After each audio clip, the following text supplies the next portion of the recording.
Olá, seja bem-vindo ao Direito Administrativo Facilitado. Eu sou o professor Marcos e na aula de hoje nós estudaremos os órgãos públicos.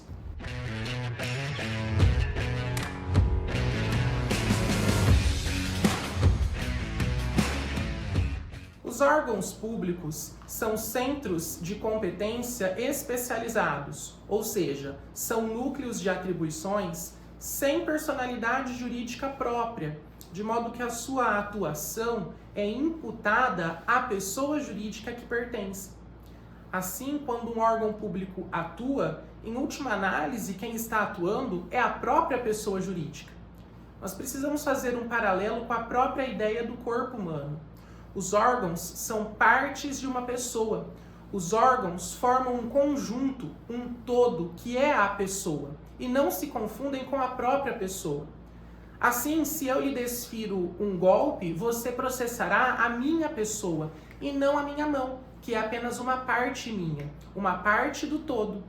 Essa linha de raciocínio precisa ser trazida para a organização administrativa, porque os órgãos públicos precisam ser compreendidos como partes de um todo, partes de uma pessoa jurídica. Ou seja, os órgãos públicos não se confundem com a própria pessoa jurídica.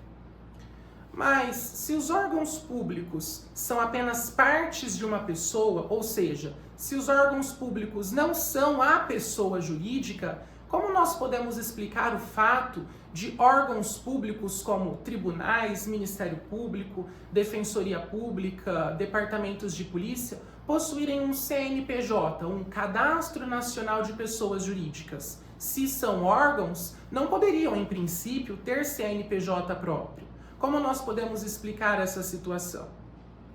É claro que os órgãos públicos podem ter CNPJ próprio, como é visto na prática. Mas o fato de terem CNPJ próprio não atribui aos órgãos públicos uma personalidade jurídica. Na verdade, o CNPJ para órgãos públicos se justifica para conferir maior autonomia, especialmente financeira, para aquele órgão público.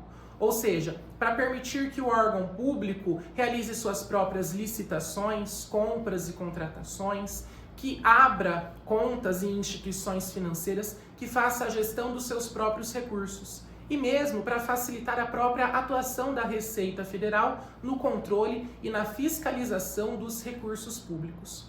Por essa razão, a existência de CNPJ para órgãos públicos não os torna pessoas jurídicas, mas serve exclusivamente para fins financeiros, para fins de controle dos recursos públicos. Por fim, também é preciso considerar nessas noções introdutórias que os órgãos públicos são criados por lei e, via de regra, a sua extinção também ocorre por meio de lei em razão do princípio de simetria de formas. Em regra, porque a própria Constituição traz exceções, como a possibilidade do presidente da República extinguir órgãos públicos quando estiverem vagos por meio de um decreto autônomo, nos termos do artigo 84, inciso 6 da Constituição Federal. A doutrina organiza e classifica os órgãos públicos em diferentes grupos. Por exemplo, quanto ao seu âmbito de atuação, os órgãos públicos podem ser centrais se possuírem atribuições em todo o território de um ente federativo. É o caso, por exemplo, do Ministério da Saúde.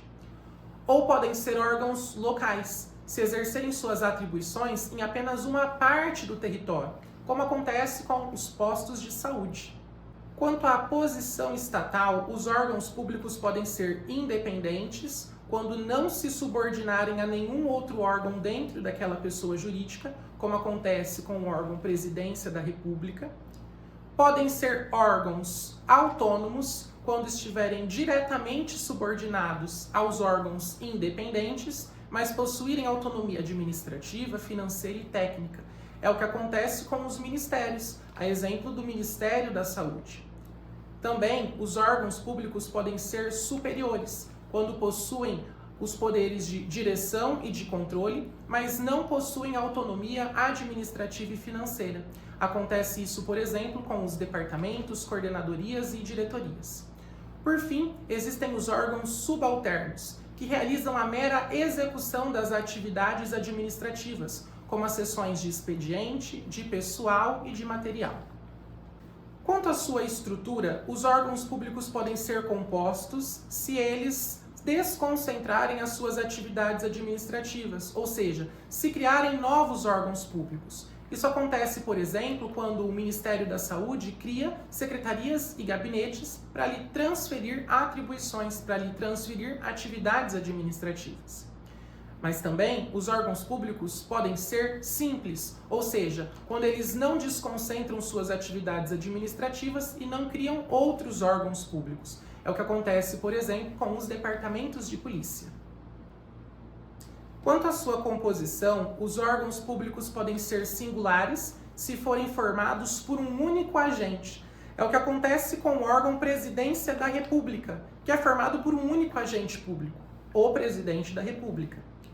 Mas existem também os órgãos públicos coletivos, ou seja, quando forem formados por vários agentes públicos, como um departamento de polícia. Por fim, quanto à sua atuação, os órgãos públicos podem ser ativos, consultivos ou de controle.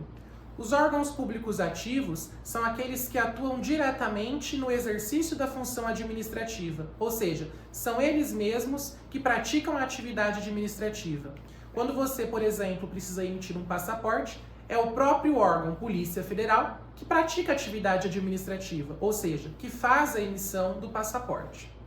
Por outro lado, os órgãos consultivos são aqueles que atuam na assessoria e no aconselhamento das pessoas jurídicas, emitindo pareceres, como, por exemplo, a Advocacia Geral da União. Por fim, os órgãos públicos de controle são aqueles que promovem a fiscalização de outros órgãos, como acontece com o Tribunal de Contas da União.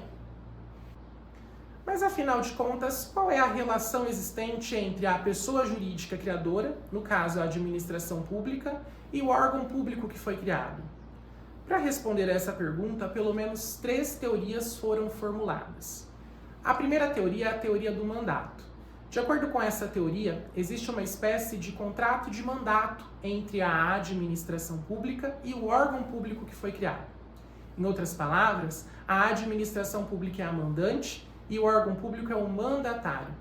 Mas essa teoria, evidentemente, não explica como a administração pública, sem vontade própria, poderia outorgar esse mandato.